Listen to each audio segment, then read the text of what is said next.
Bueno, buen día. Espero que me escuchen.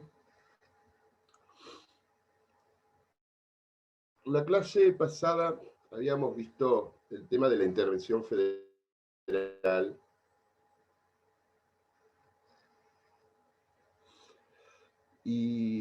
Pero muy por arriba. Yo lo que les quiero aclarar que los temas que damos nosotros son cuestiones, digamos, esquemáticas, conceptuales, damos alguna pequeña descripción del tema, no tenemos tiempo para más, pero bueno, el resto del tema lo tienen que estudiar ustedes por otros lados, o sea, no se queden solamente con lo que damos nosotros. Esto hay que ampliarlo, por supuesto, con el estudio a través de los libros y a través de jurisprudencia específica sobre el tema.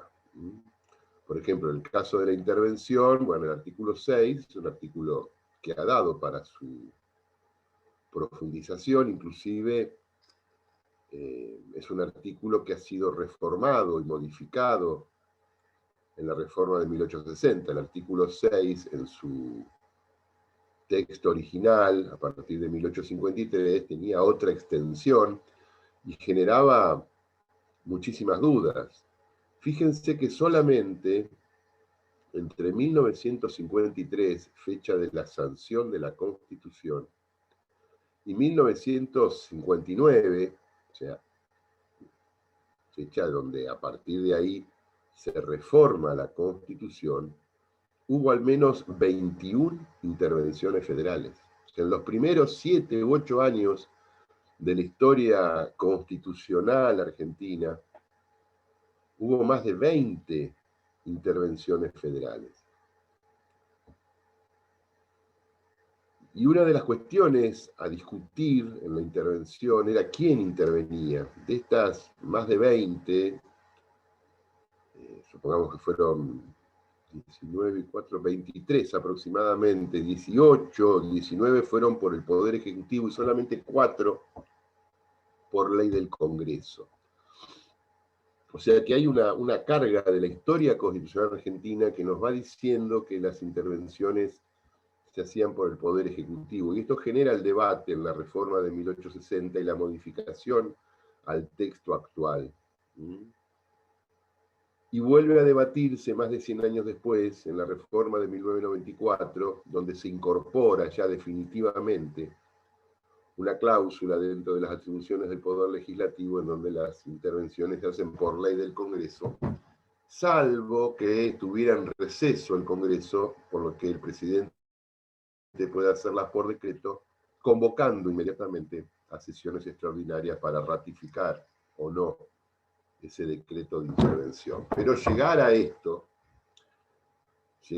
fue un largo tránsito donde inclusive se verificaron muchos abusos por parte del Poder Ejecutivo cuando se daba la tarea de intervenir a los gobiernos provinciales, porque estos no respetaban ciertas características del Estado federal. Pero bueno, historia argentina que no vamos a volver a entrar. Pero fíjense que fueron muchísimas, ¿no? En la primera parte, el primer tramo de nuestro proceso constitucional hubo muchas intervenciones y el 90% de estas intervenciones por el Poder Ejecutivo, cosa que después se siguió repitiendo. Yo no tengo la cifra exacta de las intervenciones, voy a ver si se las puedo conseguir para alguna de las próximas clases, pero van a ver ustedes que es extraordinariamente amplia la diferencia a favor de, en cuanto a la modalidad, ¿no? Si es por decreto del Poder Ejecutivo o por ley. O sea que, si le pongo esto como ejemplo, o sea, yo esto no lo dije en la última clase, como muchísimas otras cosas sobre este tema y sobre muchos otros. Si alguno de ustedes prepara alguno de estos temas para el parcial, estas son las pequeñas cosas que los van a diferenciar de un examen del otro. Y nos damos cuenta inmediatamente esa capacidad de investigar o de analizar algo más de lo que se ha dado en clase, ponerle alguna impronta personal a lo que se ha dado en clase. Eso es lo que nosotros aspiramos de cualquier alumno, no quedarse con lo que solamente damos, sino agregarle algo más, buscar algo. Hay muchísimas cosas para desarrollar. Dicho esto, les voy a decir otra cosa que lo vemos con preocupación, que son pocos los alumnos que vienen a las clases. Hoy yo tengo 16, he llegado a tener 23, 24, hay más de 40 anotados. Solamente le vamos a tomar a los que vienen en clase, a los que les conocemos las caras. A los que no les conocemos las caras, a quejarse a la facultad, pero no acá. Así que, dicho esto, y si ustedes se los comentan a sus compañeros que no vienen, porque no alcanza esto de ver las clases grabadas, porque esa no es la idea de la facultad. La idea es estar presente, poder interactuar. Es feo el sistema, es malo, solucionar dudas que puedan tener, pero no eso de venir a rendir y no, para mí el esfuerzo lo hacemos todos y esto lo estamos pasando entre todos. Aclarado este segundo punto, vamos a entrar en el tema que vamos a ver hoy. Vamos a ver el municipio dentro de la Constitución, dentro también del tema general del federalismo. No solamente vemos las provincias, sino que ese famoso artículo 5, donde se establece que cada provincia dictará para sí una constitución y se le pone una serie de condiciones o características. Entre ellas figura la de asegurar el régimen municipal. Esta es la única referencia que existió en la Constitución hasta la reforma de 1994, donde se incorpora un nuevo artículo, que es el artículo 123, que vuelve a hablar de este tema y nos dice que cada provincia dicta su propia constitución, o sea, reenvía al artículo 5, conforme a lo dispuesto por el artículo 5, asegurando la autonomía municipal. Entonces califica, ya le pone esta palabra autonomía. Sobre esto vamos a charlar en la clase de hoy y seguramente en la clase de mañana, y reglando su alcance y contenido en el orden institucional, político, administrativo, económico y financiero. Dicho esto, son entonces estos dos artículos, el 5 y el 123 de la Constitución, los que le dan el carácter constitucional al municipio en la República Argentina. Todos los municipios, digamos, más del 99% de los argentinos vivimos en municipios. Todo el territorio de la nación está ocupado por municipios. Y uno de los derechos que menos importancia le damos es el derecho municipal, que rige toda nuestra vida, aunque nos parezcan mentiras.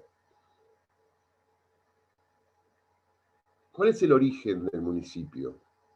No en nuestra Constitución, vamos a un nivel un poco más amplio. Una de las cuestiones que se discute en la teoría es el origen, o sea, algunos profesores le dicen la naturaleza jurídica del municipio. ¿Cuál es la naturaleza jurídica? Yo le voy a decir, ¿cuál es el origen? Fíjense que la humanidad, mientras era nómade, que iba trasladándose permanentemente siguiendo las estaciones de la naturaleza, porque a partir de ese traslado iban siguiendo entonces las cosechas o los animales, o se iban trasladando de lugares más fríos a más cálidos.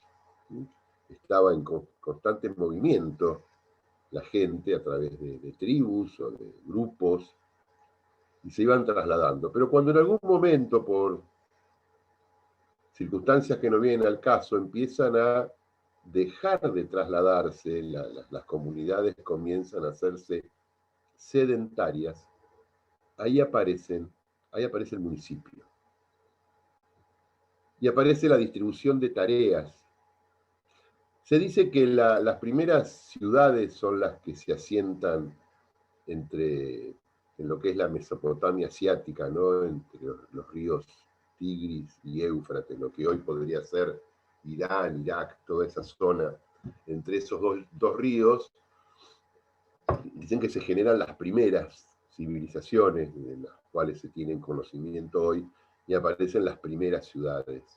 Aparece el sedentarismo. Entonces ya la gente deja de trasladarse, sino que se asienta.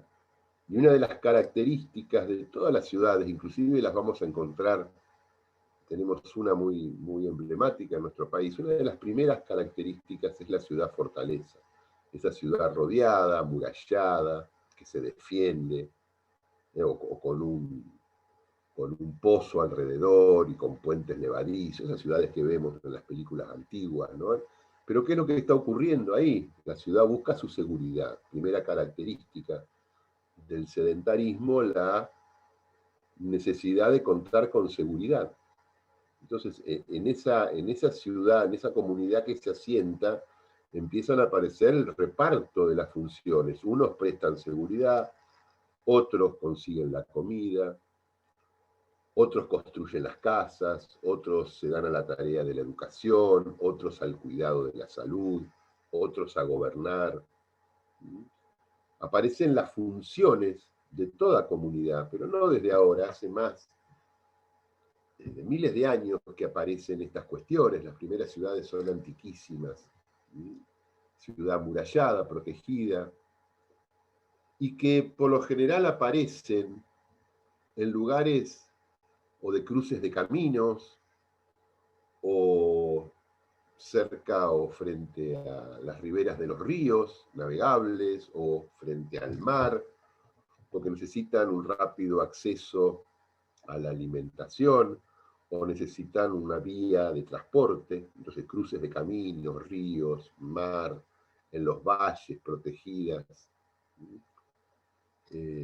Esas son las características. Fíjense que todavía, si ustedes andan, algún día podemos salir y volver a andar en auto y salir de vacaciones.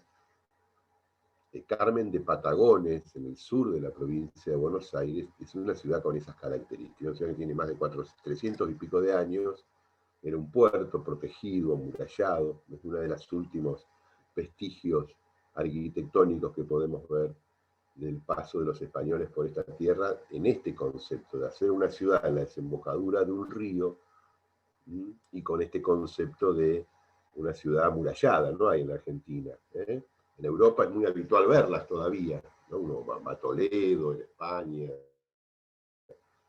o a Lucca, en Italia, y todavía van a ver esas viejas ciudades amuralladas. Pero en la Argentina les recomiendo, si algún día salimos otra vez, Carmen de Patagones. Eso para demostrar esto de que estos asentamientos, en donde se deja de andar yendo de un lado para el otro, estos asentamientos hacen que aparezcan la distribución de competencias en una sociedad. Y eso es lo que es el municipio.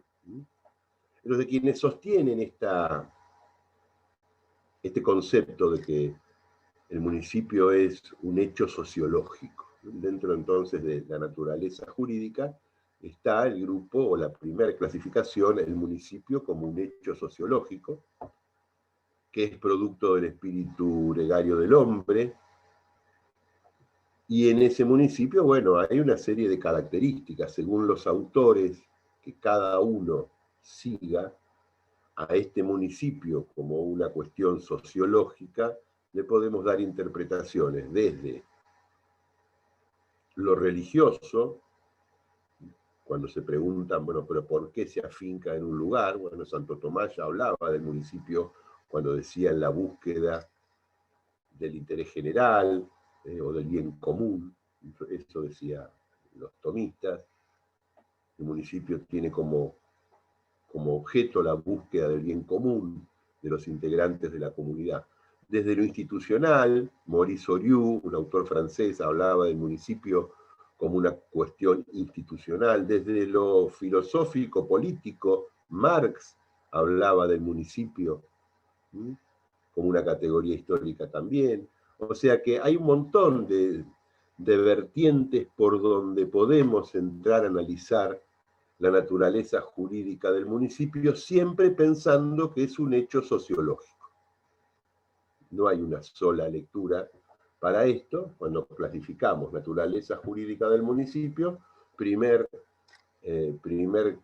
categoría es un hecho sociológico, y dentro de esto un montón de interpretaciones que pueden ocurrir. La mayoría de los autores piensa de esta manera, pero no todos. Y hay otros que dicen que el municipio es una creación legal. Que el municipio es una creación legal. Entonces acá tenemos ya las dos opciones. Cuando yo les pregunto cuál es la naturaleza jurídica del municipio, unos dicen es un hecho sociológico y empezamos a desarrollarlo, y otros dicen es una creación legal.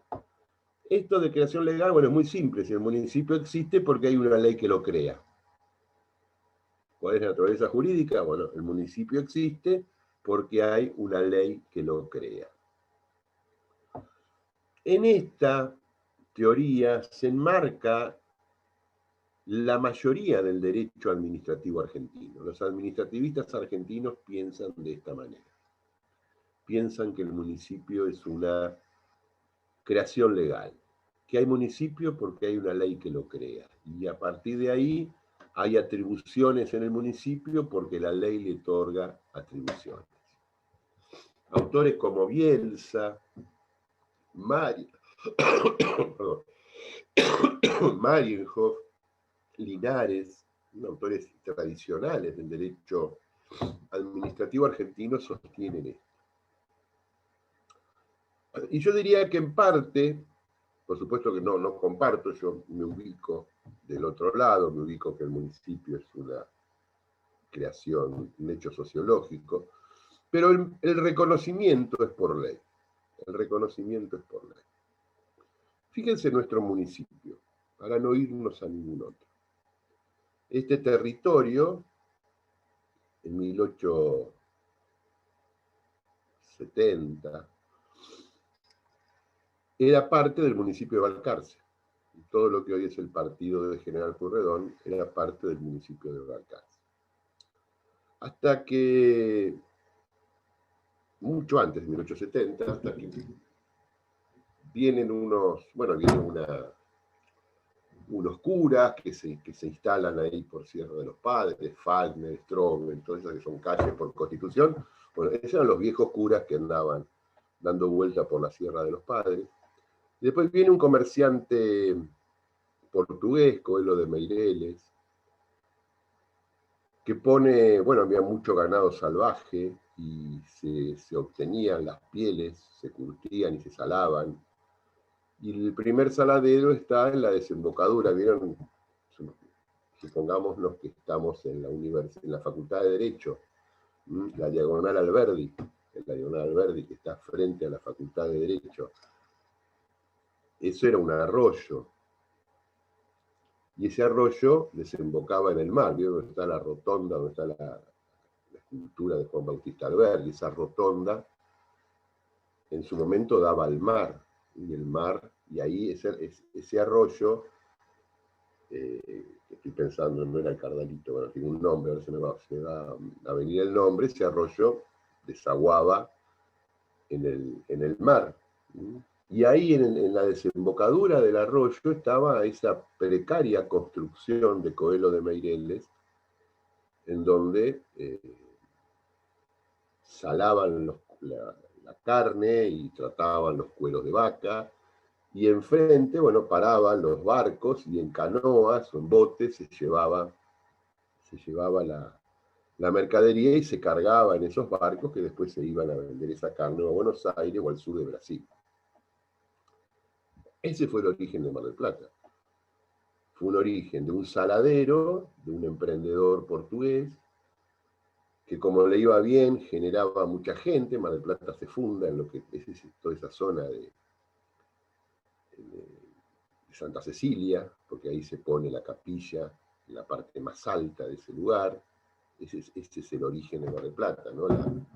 La loma de Santa Cecilia, el saladero de Coelho de Meireles, y la actividad de estos curas, de Strobel, de Fagner, que se asientan en la Laguna de los Padres y mantienen tareas evangelizadoras con los indios que vivían por la zona. Inclusive estos son más antiguos. Pero a partir de la actividad comercial se viene a afincar más gente porque aparecen otros saladeros. Entonces viene más gente a trabajar y se afincan en lo que es la bahía esta que va entre el arroyo Las Chacras, que es el que pasa por lo que hoy es la Diagonal Alberdi, que está entubado, y Cabo Corrientes, del otro lado. Esa es la zona donde se van afincando las primeras casas, las primeras actividades comerciales, que tienen que ver con cargar los barcos que paraban frente a estas costas y había que llenarlos de mercadería y también, bueno, esto se va desarrollando,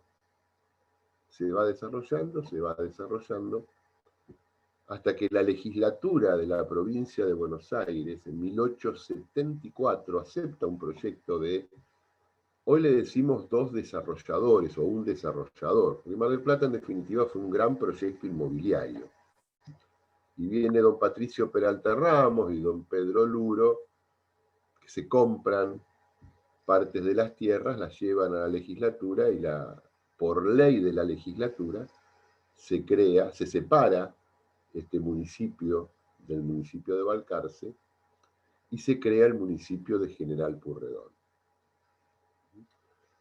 Esto ocurre después de 1874, el 10 de febrero de 1874 es la fecha de fundación de la ciudad de Mar del Plata.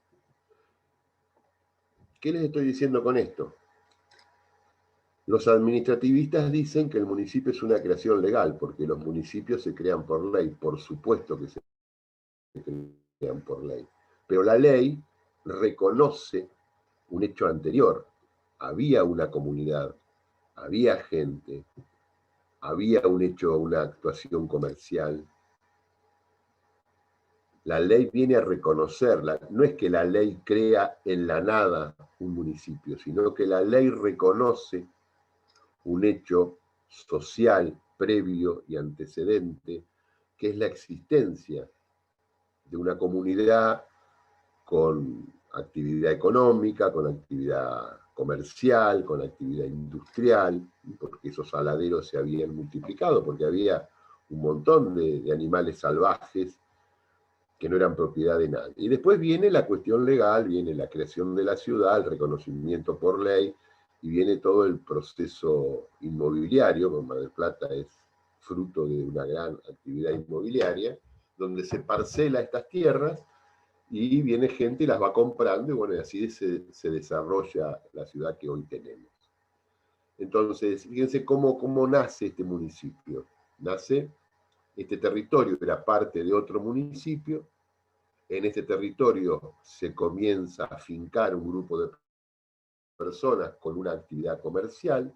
Esa actividad comercial va desarrollándose, genera más personas, y cuando ya hay una comunidad, viene la ley de la legislatura que reconoce la existencia de un municipio.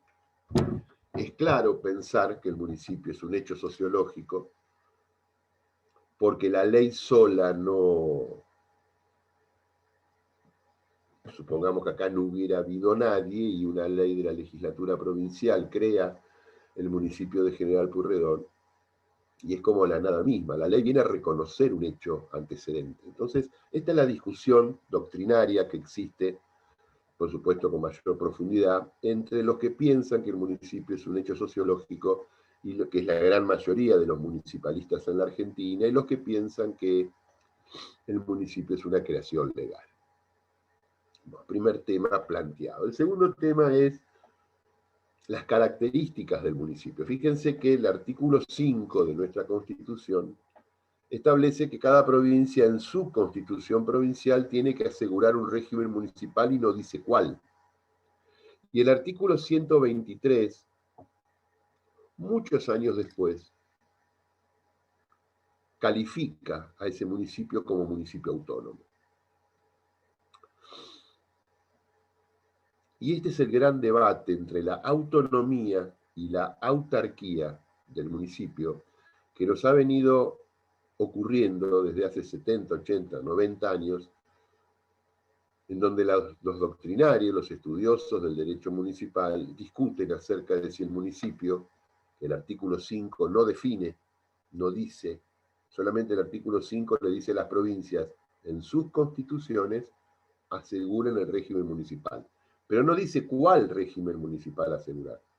Y muchas provincias lo han asegurado bajo la forma de la autonomía municipal y muchas otras lo han asegurado bajo la forma de la autarquía municipal. Recién en 1994, el constituyente dice, bueno, ese régimen municipal que ustedes tenían que asegurar era el régimen autónomo. Producto de todo este debate de los últimos años entre autonomía y autarquía. Desde ya le digo que la provincia de Buenos Aires, donde viven 39 de cada 100 bonaerenses argentinos, ha organizado sus municipios bajo la forma de la autarquía. Y que el resto del país, a excepción de la provincia de Santa Fe, el resto del país, paulatinamente ha organizado sus municipios bajo el régimen de la autonomía. O sea que tenemos dos características de municipios en la Argentina, los municipios autónomos y los municipios autárquicos. Pero en la provincia de Buenos Aires todos son autárquicos. Y en Santa Fe también. O sea que si usted dice, bueno, pero tenemos 24 estados provinciales, o sea, 23 provincias más la ciudad autónoma, que es una provincia más. Tenemos 24 y hay 22 o 21 bajo la forma de la autonomía y hay 2 o 3 bajo la forma de la autarquía. Bueno, sí, pero entre estos 2 o 3 tienen el 50% de la población total del país. Entonces, esta es la situación. Y esto no se ha resuelto y hoy sigue sin resolverse. Y lo vemos en esto. Mire, ¿en qué cuestión lo vemos? En el tema de las fases. ¿Quién, en la provincia de Buenos Aires, quién nos pone en fase 3, fase 4, fase 5, fase 1, fase yo qué sé? El gobierno provincial. No participan los municipios. Somos convidados de piedra. Hay un gobernador, un ministro de salud, se juntan, firman un decreto, de Mar del Plata, de la fase 4 la pasan a la fase 3, por ahí la pasan a la fase 2, después la suben a la fase 5. Bueno, eso es la falta de autonomía de los municipios en la provincia de Buenos Aires. Pero no nos metamos en este tema, sino que tratemos de plantear esto de la autonomía y de la autarquía, qué es cada cosa para poder saber y poder ir avanzando. Los municipios autónomos, como su palabra lo dice, por ejemplo, el municipio de la ciudad de Córdoba, Bariloche, Catamarca. La autonomía es autonormarse, bastarse a sí mismo. En el plano personal, ¿cuándo ustedes son autónomos? Cuando se autofinancian, se van de su casa, trabajan y con su sueldo se alquilan un departamentito y les alcanza para comer, ahí son autónomos. La autonomía es no depender de otro, es bastarse a sí mismo. Desde el punto de vista jurídico es la capacidad de autonormarse, de dictarse su propia ley. De dictarse su propia ley. La autarquía, por el contrario, es el sistema jurídico donde las competencias del objeto surgen de la ley de su creación. Es el sistema jurídico en el cual las competencias del objeto o de la institución autárquica surgen de la ley de su creación. Por ejemplo, la Bolsa de Comercio de Buenos Aires, creada por ley, es una institución autárquica. Los municipios de la provincia de Buenos Aires, creados por ley, son municipios autárquicos. Y la ley le otorga competencia. ¿Qué pueden hacer los municipios de la provincia de Buenos Aires? Lo que la ley les faculta hacer. ¿Qué pueden hacer los municipios autónomos? Lo que ellos establezcan en sus propias constituciones o leyes orgánicas de la autonomía. Fíjense que hay cuestiones distintas, son distintos. ¿Qué quiso el constituyente argentino en 1994? Que todos los municipios sean autónomos, que todos los municipios se establezcan sus atribuciones y sus facultades en sus cartas orgánicas o constituciones locales. Fíjense si ustedes van a la provincia de Río Negro, a la provincia de Catamarca, a la provincia de Santiago del Estero, a la provincia de Córdoba, a la provincia de Misiones, van a encontrar,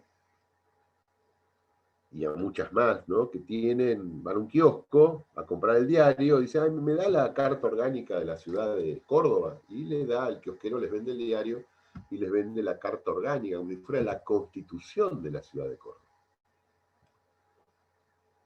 Córdoba es muy particular, es una provincia muy, muy interesante. Córdoba tiene municipios de primera, segunda y tercera categoría y los clasifica a los municipios por la población, pero los de primera categoría, que son los que tienen más de 50.000 habitantes, tienen la facultad establecida en su propia constitución provincial de dictarse su carta orgánica.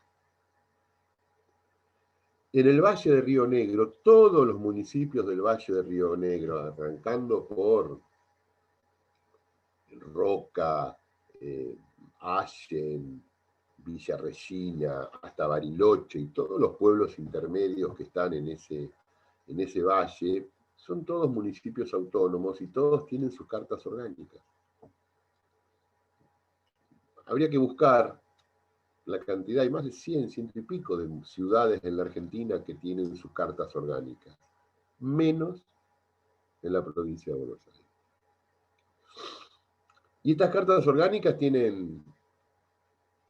establecen cuestiones muy particulares de funcionamiento municipal, como es el inicio de clases en aquellas provincias donde la educación también se deriva al municipio, establecen sus mecanismos de participación a través de formas novedosas de tomas de decisiones.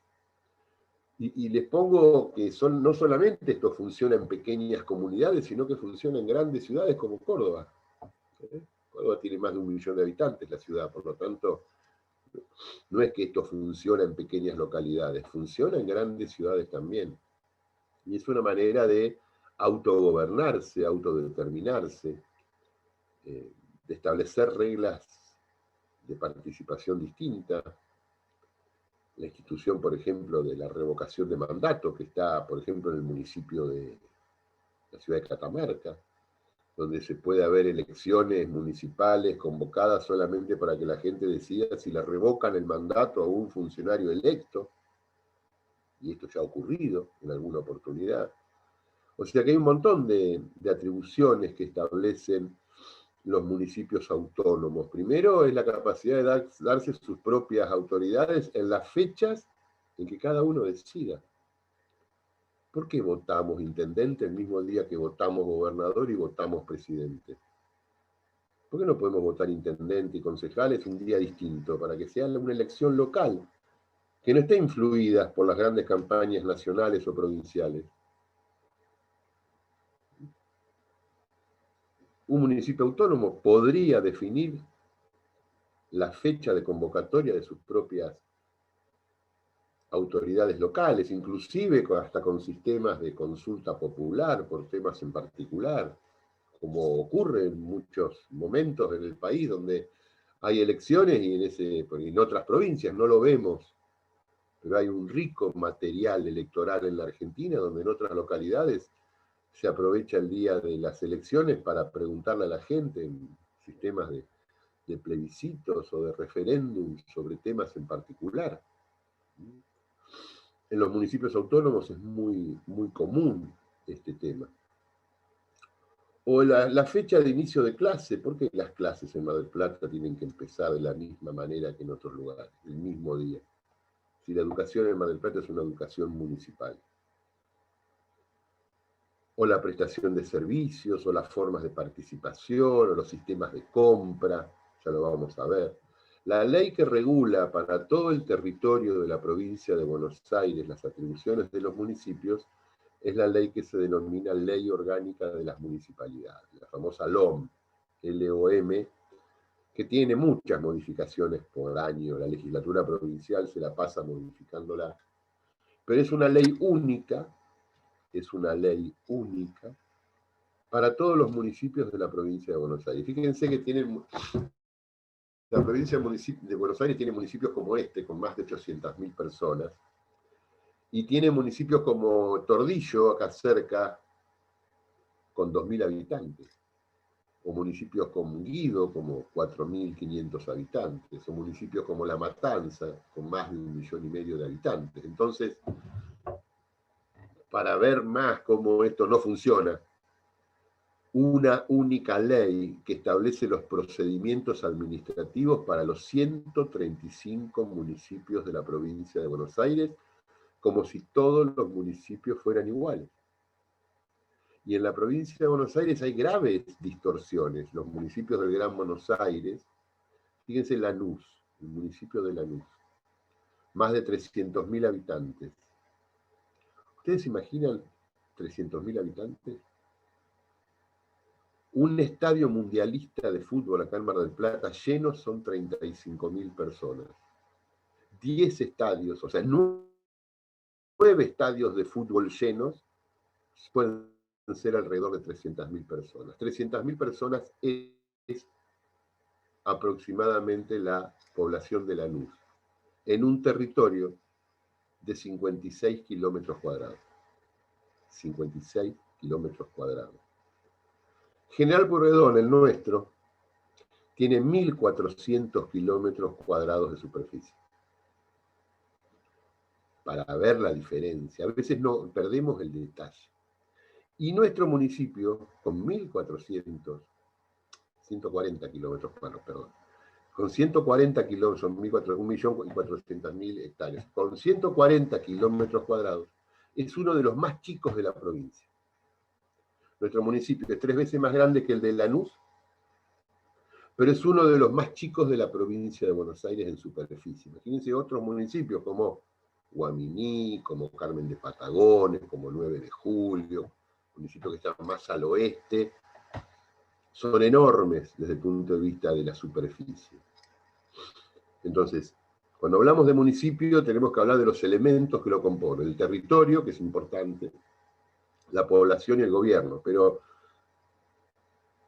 los territorios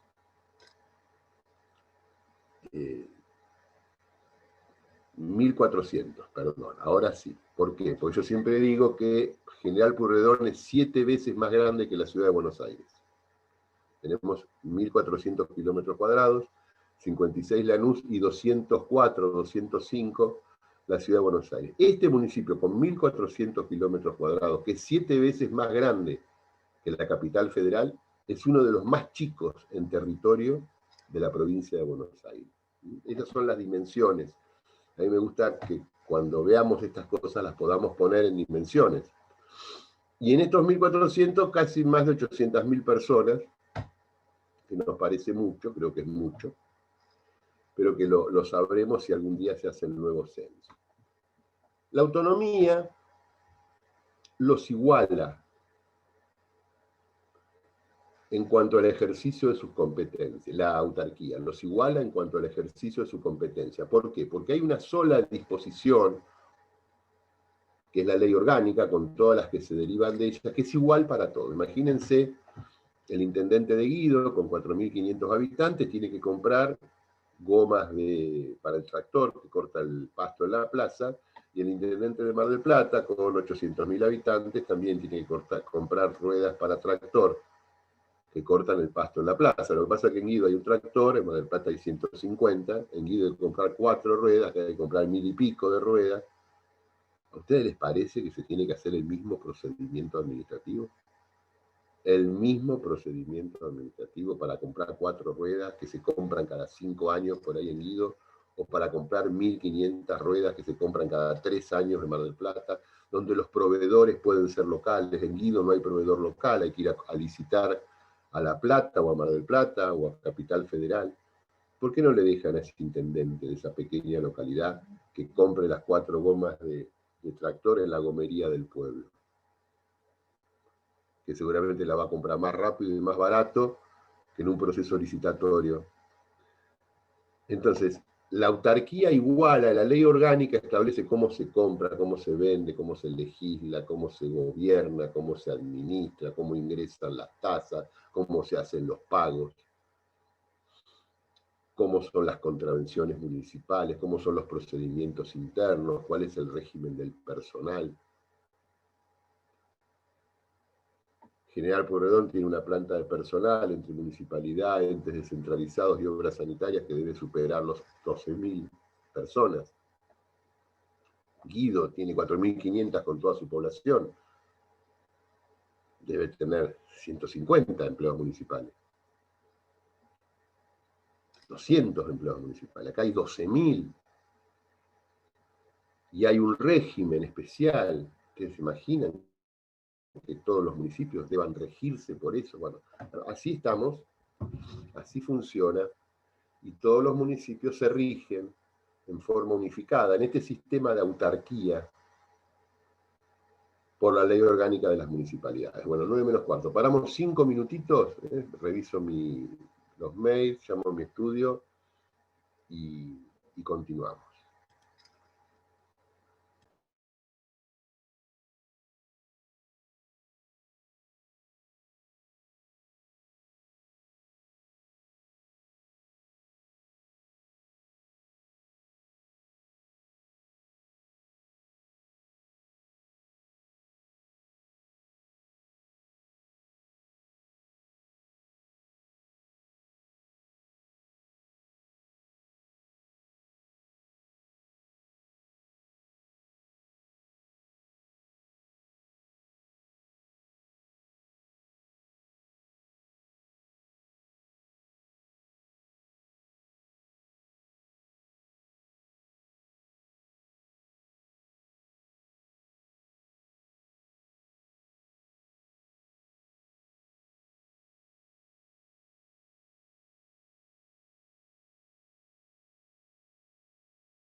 Bueno, seguimos.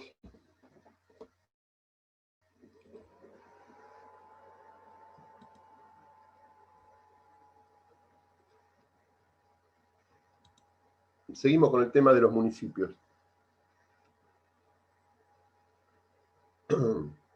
Fíjense que en la Argentina, que es un estado federal, que tiene 23 provincias y la ciudad autónoma es un capítulo en especial que después vamos a ver, o sea, 24 distritos federales, hay alrededor de 1.300 municipios.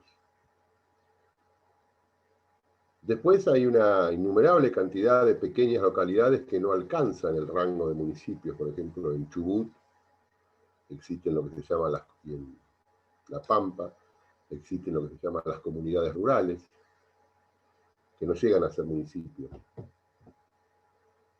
Córdoba tiene municipios de primera, segunda y tercera categoría. Los de tercera categoría son esas pequeñas localidades cordobesas, diseminadas a lo largo y a lo ancho de su territorio. Pero en todo el país hay alrededor de 200 municipios de estos 1.300, alrededor de 200 que ya han sancionado sus cartas orgánicas. En provincias,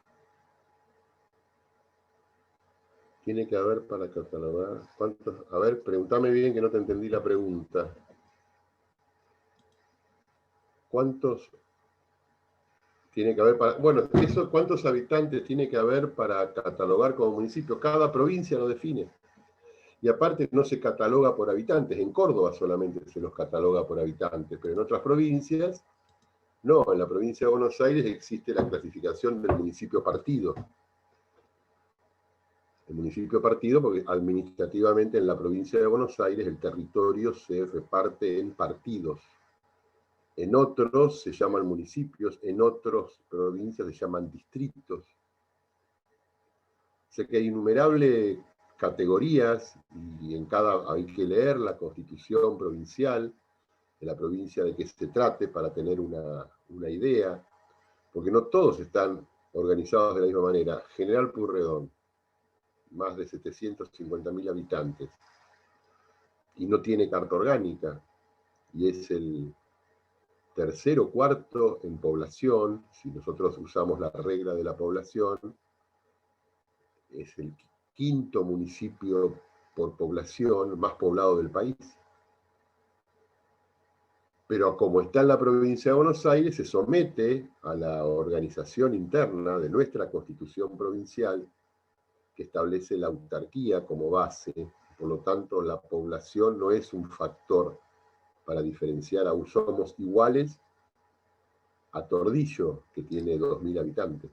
Desde el punto de vista administrativo y del funcionamiento, este municipio con 750.000 personas que viven en este territorio es igual administrativamente a Tordillo, Lavalle, o General Paz, o Guido, que no, ninguno de estos supera los 5.000 habitantes. Pero en otras provincias, según cada provincia, su organización. Esto es lo que yo quiero que quede claro. Según cada provincia, su organización. Y en las provincias que han adherido al régimen de la autonomía, que son la enorme mayoría de las provincias en la Argentina, los municipios tienen la facultad de dictar sus cartas orgánicas. Muchísimos lo han hecho, casi 200. Pero muchísimos no, con posibilidad de hacerlos, u otros, como el nuestro, por imposibilidad de hacerlo, porque Mar del Plata daría para ser un municipio autónomo con su carta orgánica, pero nuestro régimen jurídico provincial lo niega, o lo impide, o no lo acepta, como lo quieran establecer. Por eso hay una gran variedad, y esto es lo que, una gran diversidad, y esto es lo que tiene que quedar en claro. La regla para diferenciar los municipios hoy es la autonomía y la autarquía. No es ni la población ni el territorio. Y la autonomía y la autarquía se dan en las organizaciones provinciales.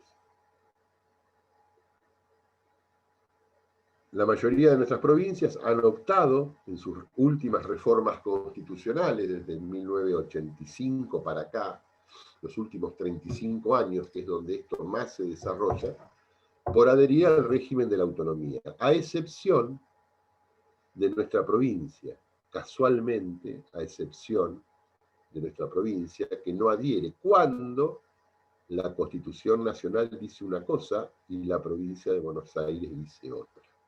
Y este es el punto neurálgico del debate. Algunos se preguntan, ¿es inconstitucional la organización municipal en la provincia de Buenos Aires por estar en contra del precepto del artículo 123 de la Constitución Nacional?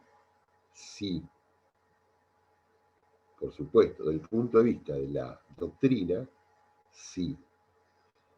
En la práctica no, porque la Corte nunca se ha abocado al caso, y eso que desde 1994 hasta hoy ha habido una inmensa cantidad de presentaciones judiciales donde ninguna de ellas llegó a la Corte Federal.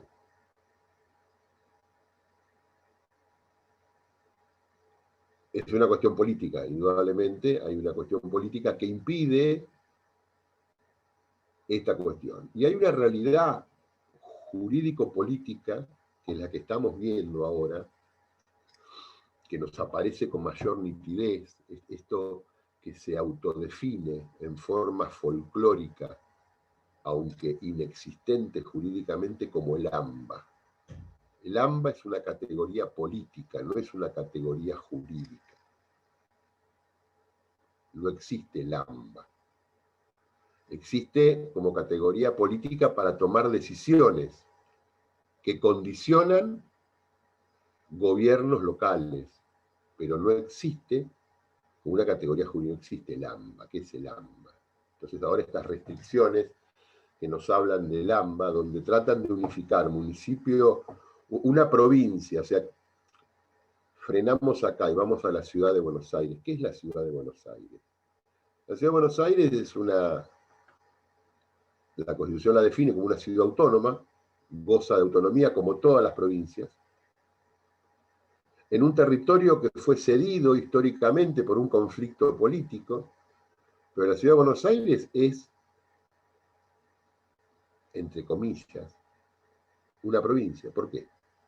Porque tiene su constitución local, hay una constitución de la ciudad autónoma de Buenos Aires, que se dio por una convención constituyente, elige sus propias autoridades, tiene senadores al Senado de la Nación, puede ser intervenida, o sea, tiene las mismas características que una provincia, elige autoridades, tiene representación senatorial, puede ser intervenida como cualquier otra provincia,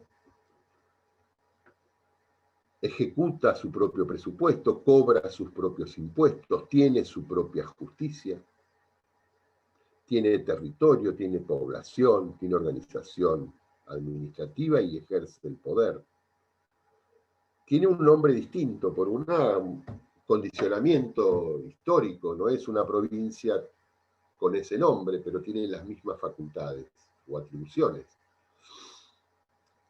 ¿Y el AMBA qué es? Esos 20 y pico, 30, algunos dicen 24, otros dicen 40